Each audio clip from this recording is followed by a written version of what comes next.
연말정산 시즌은 겨울이죠. 하지만 올해는 여름이 시작되는 지난 7월 예년보다 빨리 국세청 홈택스 연말정산 프로그램이 조기 개통됐습니다. 올해 달라지는 내용이 워낙 많다 보니 미리미리 알리기 위해서라고 하는데요. 무엇이 바뀌었는지 달라진 연말정산 관련 규정 지금부터 꼼꼼히 따져보시죠. 매년 공제 항목과 공제율이 바뀌는 연말정산. 올해는 예년보다 빨리 한여름에 홈택스에 문이 열렸다. 달라진 세법이 많아 미리미리 체크하라는 것이 그 이유라는데, 잘 세운 소득공제 전략이 연말 두둑한 용돈 되는 법, 지금부터 꼼꼼히 작전 세워보자. 먼저 과세의 큰 그림부터 보자. 종합소득 과세표준 일부 구간의 세율이 인하됐는데, 종합소득 과세표준 1,200만 원에서 4,600만 원 구간은 16%에서 15%로, 4,600만 원에서 8,800만 원 구간은 25%에서 24%로 1%포인트 인하됐다.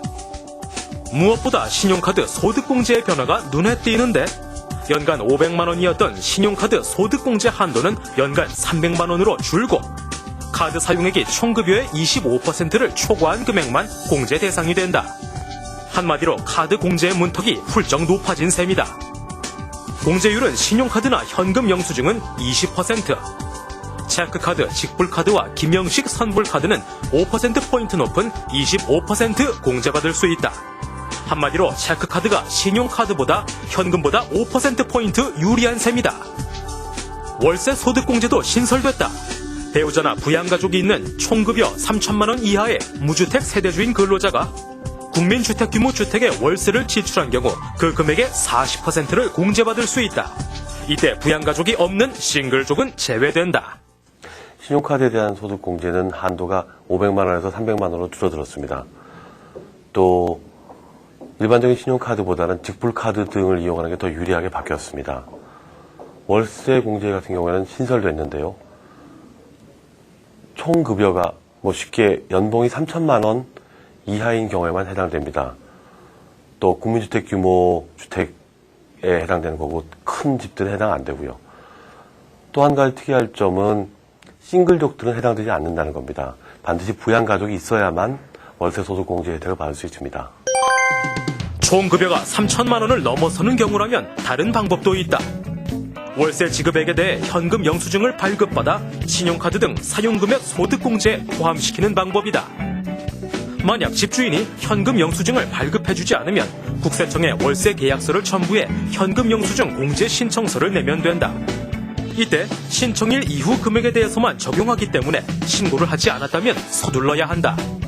금융기관이 아니라 친지에게꾼 전세보증금도 공제받을 수 있다. 무주택 세대주인 근로자가 국민주택규모 주택전세금 또는 월세보증금을 위해 빌린 돈은 작년까진 금융회사에서 빌린 것만 소득공제받았으나 올해는 필요한 서류를 갖추면 40%를 공제받을 수 있다. 마지막으로 소득공제를 위해 장기주택마련 저축에 들었다면 무용지물이 되게 생겼다. 대표적인 절세 상품인 장기주택마련 저축.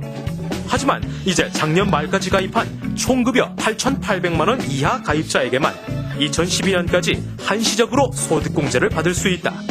그러니 올해 이 상품을 가입했다면 소득공제를 받을 수 없다. 소득공제라는 건 일반적으로 혜택으로 알려져 있지만 사실은 더 거둔 세금을 돌려주는 겁니다.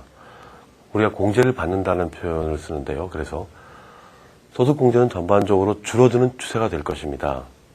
대표적인 예가 장기주택마련저축인데요. 작년 12월까지 가입한 사람들이 아니라면, 예컨대 올해 가입한 분들은 소득공제 혜택을 받을 수가 없습니다. 이런 추세는 더 이어질 걸로 보이고요. 다만 저소득층이나 다자녀 가구에 대한 공제는 계속 늘어날 걸로 보입니다.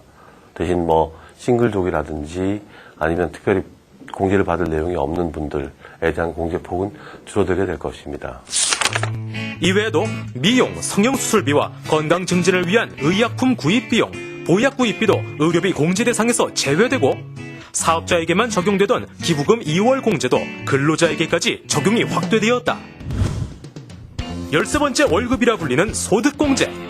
무조건 회사에 맡기기보다는 달라진 공제 품목과 공제율을 꼼꼼히 살펴보고 그에 맞는 전략을 세워 소득공제가 챙겨주는 연말 용돈 알뜰히 챙겨봐야겠다.